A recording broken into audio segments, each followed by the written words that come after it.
보시면 여러분들 이제 약간 우리가 시간 순서대로 계속 진행되어 왔어. 사라예보 사건부터 종전하고 그 뒤로 질서 유지를 어떻게 하느냐까지 넘어왔는데 이제 우리가 살짝 뒤로 가야 됩니다. 살짝 뒤로 가. 어디로 가냐면 요 순서로 들어가게 됩니다. 이 순서. 이때 1917년 러시아가 전쟁에서 이탈. 전쟁에서 나가게 됐다고 했었죠. 저번에 그 이탈하게 되는 과정 우리가 보도록 할 겁니다. 그래서 이번 주제는 러시아 혁명이야.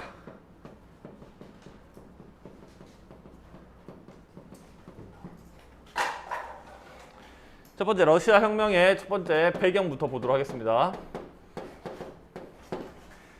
러시아 혁명의 첫 번째 배경은 뭐냐면 이제 19세기 후반 되면서 산업화가 돼가고 있습니다. 산업화가 되면 이제 뭐가 많이 생겨? 그지? 기계, 공장. 그 공장에 일하기 위한 노동자들이 많이 생기고 노동자들이 모여든 뭐가 발달해? 도시가 발달하게 되는 거야. 그런 상황이라고 생각하시면 돼요. 그래서 19세기 후반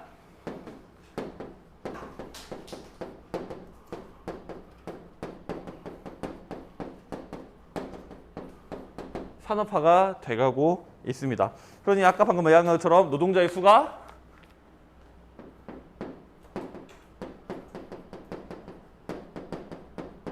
증가하게 되고요. 노동자의 수가 증가하고 지식인들 사이에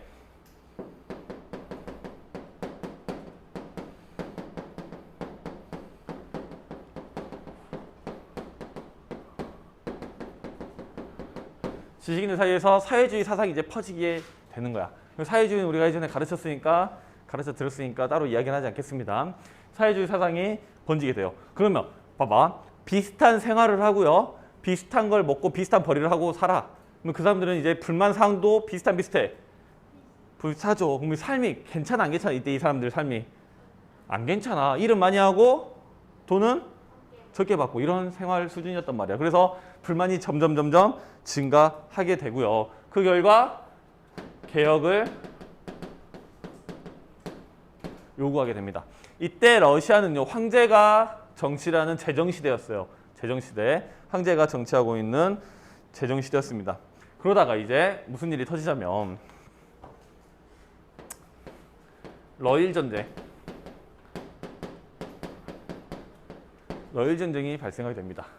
1904년부터 1905년까지 러일 전쟁을 하게 되는데 이 러일 전쟁에서 패색이 짙어요. 왜냐면 이제 러시아와 일본이 전쟁을 하는데 러일 전쟁 가볍게 한번 보고 갈게요. 러일 전쟁은 1904년부터 1905년까지 벌어지게 되고요. 여기 있는 일본과 여기 있는 러시아가 싸우는 거야. 그러면 이쪽에다 전투가 벌어졌겠지? 근데 이 러시아는 중심이 이쪽이 아니라 이쪽이잖아요. 수도도 이쪽에 붙어 있고. 그래서 이 발트 함대라고 하는 이 아주 막강한 해군 부대가 있었어. 이 부대를 여기로 보내기 위해서 노력을 합니다. 이 부대를 1904년 10월에 출발을 시켜요. 너 저기 가서 싸워! 라고 해가지고 10월에 출발시키는데 지구를 한 바퀴 돌아옵니다. 이렇게 해가지고 여기 앞바다에 도착한 게 10월에 출발했는데 1905년 5월에 도착을 하게 돼요. 지구를 한 바퀴 돌다 왔어. 그 가는 동안에 우여곡절 일이 매우 많았었는데 그건 이제 나중에 러일 전쟁 하실 때 배우도록 하고 이 약 7개월 동안 해서 이 쓰시마 앞바다에서 전투를 벌이게 됩니다. 근데 일본 함대한테 완전히 이렇게 박살이 나버려. 자기들이 자랑했던 엄청난 함대가 이렇게 박살이 나버리고 완전히 이게 졌다라는 이제 판정이 나왔습니다. 아직 졌다라고 항복만 했지 패색이 짙어져요. 그럼 전쟁을 지속하게 되면 뭐가 올라가? 많은 돈과 많은 물건이 필요하죠. 그러면 자연스레 우리가 쓸 수 있는 물건들이 줄어들게 되고 그 줄어든 물건을 사기 위해서 우리는 돈을 더 많이 지불해야 되지. 뭐가 올라가? 물가가 올라가게 된단 말이야. 여러분 지금만 봐도 그래서 기름값 엄청 비싸잖아요. 물가가 상승하게 된단 말이야. 그래서 폐색이 짙으니까 물가가 상승합니다. 물가가 상승해. 그러니까 사람들이 열 받아 안 받아? 그렇지. 야, 내가 지금 옛날에 이 돈 받으면 빵 10개 사 먹었는데 2개, 1개밖에 못 사면 화가 많이 나겠죠. 그래서 이 물가 상승하니까 노동자와 농민이 시위를 벌여. 야, 이대로 못 살겠다. 좀 어떻게 해봐라 하면서 시위를 벌여요. 이 시위를 벌이는데 이 황제가 이거를 무력 진압합니다. 이걸 우리는 뭐라 부르냐? 피해 일요일 사건이라 불러요. 1905년에 있었던 일입니다. 즉, 좀 더 쉽게 얘기 드리면 우리 예전에 막 그 대통령 탄핵 운동하면서 그 광장에서 막 사람들 촛불 들고 시위했었잖아. 그 시위하는데 경찰과 군인이 나타나서 총 쏴서 사람을 죽였다고 생각해봐. 어떨 것 같아, 기분이? 화가 나지. 그러니까 엄청나게 화가 나는 사건이었어. 이 피해 일요일 사건이. 그래서 이 피해 일요일 사건 때문에 이걸 좀 민심을 잠재우기 위해서 황제가 약속을 합니다. 야, 너네 이제 모여서 이렇게 할 수 있는 거 자유 해줄게. 집회 자유 해줄게. 그 다음에 언론도 좀 풀어줄게. 그 다음에 입법시설 같은 것도 만들어줄게. 라고 하고, 하지만 약속은 별로 지키지를 않는다라는 게 일단 이 러시아 혁명의 일단 배경입니다. 1905년 이 시기의 배경이야. 이거 다 보고 교과서 같이 보도록 하겠습니다. 그 다음에 이제 러시아 혁명이 일어나요. 이 상황이 있다가 혁명이 일어나는데 혁명이 총 2번 일어납니다. 3월 혁명과 11월 혁명. 3월 혁명과 11월 혁명이 일어나는데 이 3월 혁명과 11월 혁명은 이제 시기가 조금 이제 뒤로 가야 됩니다. 이제 한 10년 정도 뒤로 움직이시면 되겠습니다. 그래서 3월 혁명 먼저 보시면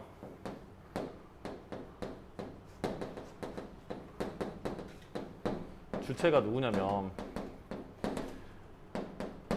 그럼 주체가 노동자와 병사들이야.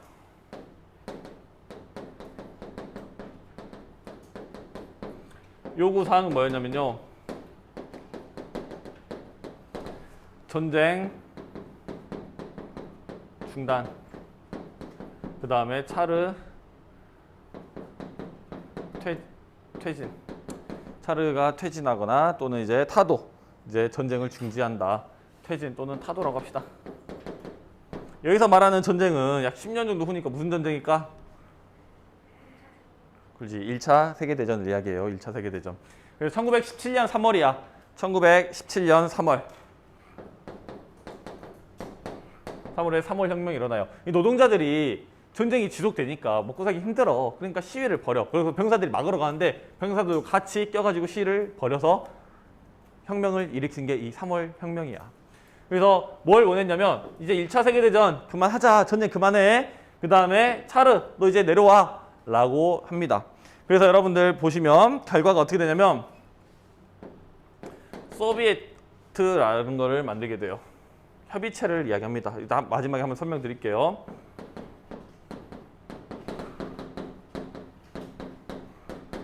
소비에트를 구성하고요. 그 다음에 임시정부를 수립합니다.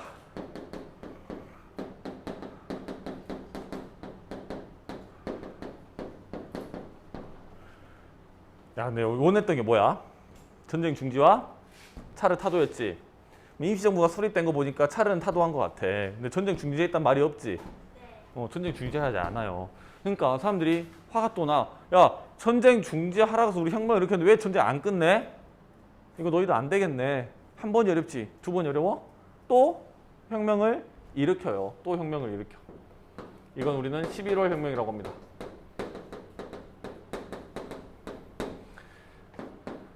주체는요, 레닌이라는 사람이에요. 레닌이 또 이끄는 볼세비키. 다수파라는 뜻이에요. 볼세비키는. 볼세비키 교과서에 있어요. 그 다음에 이 사람들은요, 이제 레닌이 와서 이제 혁명을 주도한단 말이야. 그래서 이 결과 어떻게 되냐면 전쟁이 중단되고요. 그 다음에 소비에트 정부가 수립이 됩니다.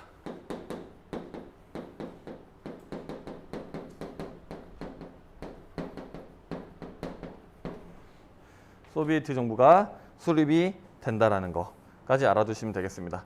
일단 교과서 같이 한번 보면서 갈게요. 혁명 이제 전 러시아입니다. 19세기 후반 러시아에서는 산업화가 진행되면서 노동자의 수가 늘어났고요. 지식인들 사이에 사회주의 사상이 확산되어 차르, 이거는 러시아 황제를 이야기합니다.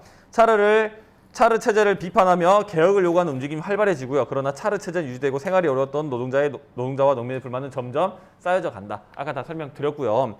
그래서 이제 러일 전쟁에서 1904년부터 1905년까지 일어났던 러일 전쟁에서 러시아의 폐색, 즉 질거 같은 분위기가 짙어지자 고된 생활을 이어가던 노동자와 농민들이 수도 생페테부르크에서 개혁을 요구한 시위를 합니다. 이 생페테부르크는 여러분들 이 당시 러시아의 수도고요. 여름이 조금 어려운데 세인트, 그 다음에 피터, 버그라고 생각하시면 돼요.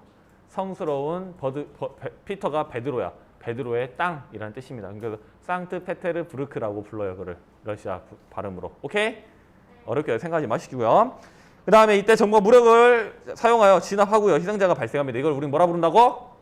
피해 일요일 사건이라고 해요. 즉 쉽게 요약하면 시위했던 사람들에게 무력으로 진압했고 많은 사상자가 난 사건을 우리는 피해 일요일 사건이라고 부르시면 돼요. 그래서 사람들이 화가 나니까 이거를 달래기 위해서 뭘 약속하냐면 언론과 집회의 자유, 입법권을 가진 의회, 즉 두마의 설립을 약속했으나 이를 지키지 않고 전제 정치를 강화했다라고 알아주시면 되고요. 그다음 러시아 혁명 보시면 3월 혁명과 11월 혁명이 있습니다. 1917년에 둘 다 일어난 일이고요.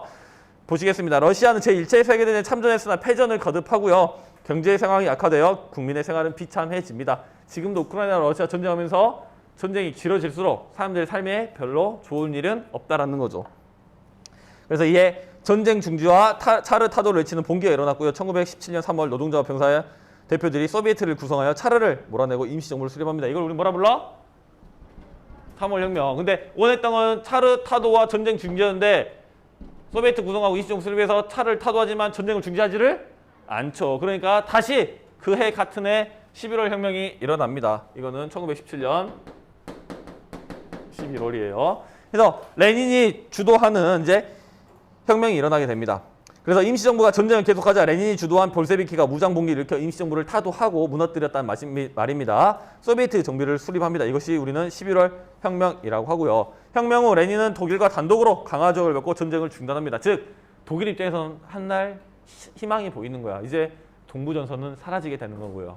그래서 레닌이 독일과 강화 협정을 맺고 전쟁을 끝내게 된다. 라고까지 봐주시면 되겠습니다. 마지막으로 이제 소련의 수립으로 넘어갈 건데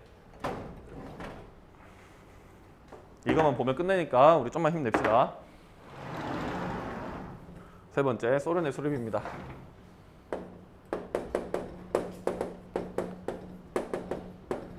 여기서는 두 사람을 배울 거야. 두 사람. 방금 소련 만든 사람 누구라 했어?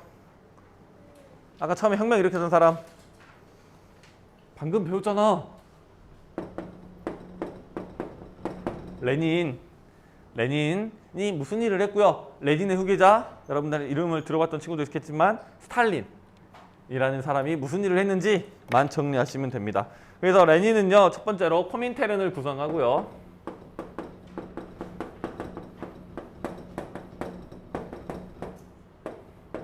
이 코민테른이라는 게 뭐냐면 여러분들 교과서 밑에 있는데 이 공산당 기구입니다. 전 세계를 연결하는 게 공산당 기구라고 생각하시면 돼요. 공산당 기구. 그 다음에 토지를 몰수하고 산업을 국유화합니다. 산업의 국유화. 그 다음에 네 번째로는 신경제정책, NEP라 불리는 신경제정책.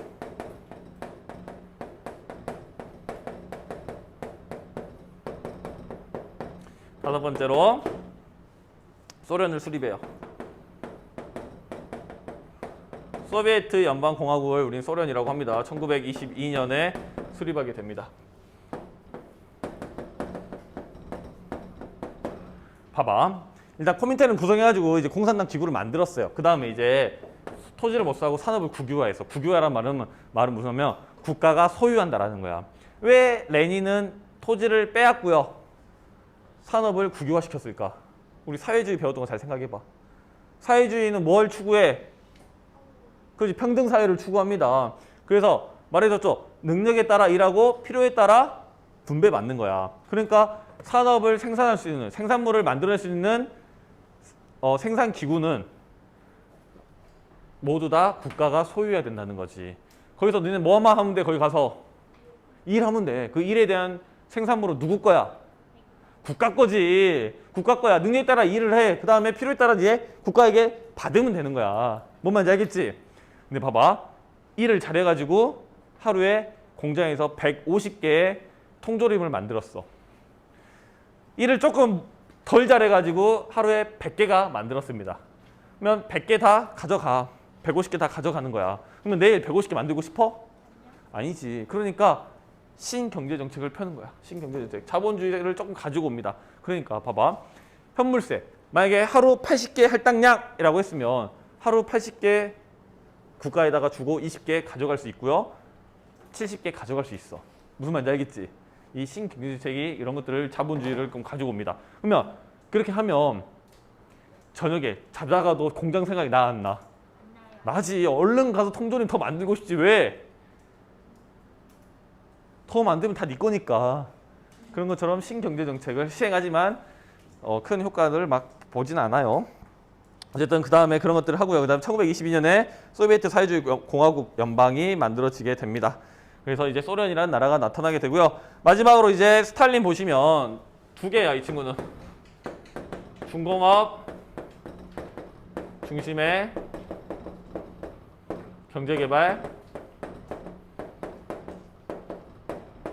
5개년 계획